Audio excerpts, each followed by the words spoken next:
Səssiz bir epidemiya var. Adı nə qripdir, nə də Covid. O gözə görünmür, amma hər yerdədir. Adı anksiyete. Dünyada hər 3 nəfərdən biri heç bir fiziki səbəb olmadan içində sıxıntı, qorxu və gərginlik hiss edir.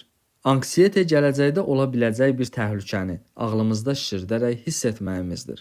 Bəzən bu real səbəblərlə bağlı olur, amma çox vaxt heç bir konkret səbəb olmur. Zamanəmizdə bu halın artmasının səbəbləri: həddindən artıq sosial media təzyiqi, daim uğur qazanma məcburiyyəti, yuxusuzluq və qeyri-sağlam həyat tərzi, daim müqayisə olunmaq və tənqid qorxusu.